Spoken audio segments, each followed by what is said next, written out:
16 il-Kunsill Lokali ħadu l-ewwel qotja ta' aktar minn €1,000,000 bejniethom sabiex ikunu jistgħu itelqu għatta proġetti ta' fejda għall-komunità fil-lokalità tagħhom. Il-proġetti b'investiment totali ta' €3,000,000 qed jiġu iffinanzjati mill-Fond tal-Iżvilupp u l-Ippjanar tal-Awtorità tal-Ippjanar.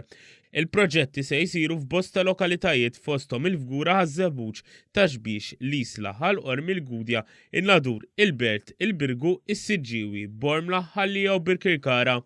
F'konferenza tal-aħbarijiet li fi ġnien li benefika minn dan il-fond, il-kap eżekuttiv tal-Awtorità tal-Ippjanar Johan Buttigieg ħeġġeġ aktar kunsilli lokali sabiex japplikaw minn dan il-fond li għandu bilanċ ta' €29,000,000. Li qegħdin nagħtu pre-financing tal-proġetti li jkunu ġew approvati ta' 30% u minflok jitħallas l-ammont kollu wara li jkun sar il-proġett qegħdin inqasmu żewġ pagamenti oħra li ammontaw sa 60% biex il-Kunsill Lokali il-cash flow tagħhom ma tkunx ġiet imbatuta.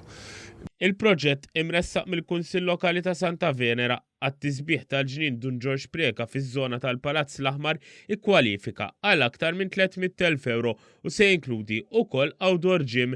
Is-Sindku Stephen Sultana qal li proġetti bħal dawn ma setgħux isiru jekk mhux bl-għajnuna tal-Gvern ċentrali.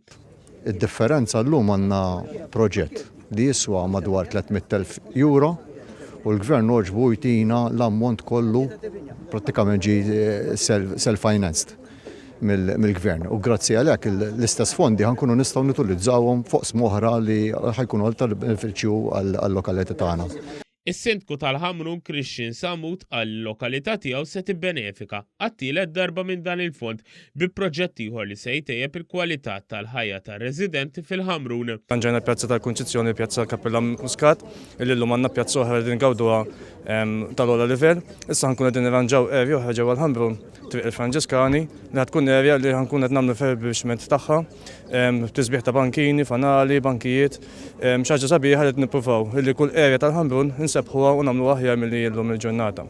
Lotjiet qasmu s-Segretarju Parlamentari Silvio Parnisu Krissaġus flimkien mal-Ministru għall-Infrastruttura u Proġetti Kapitali Ian Borch.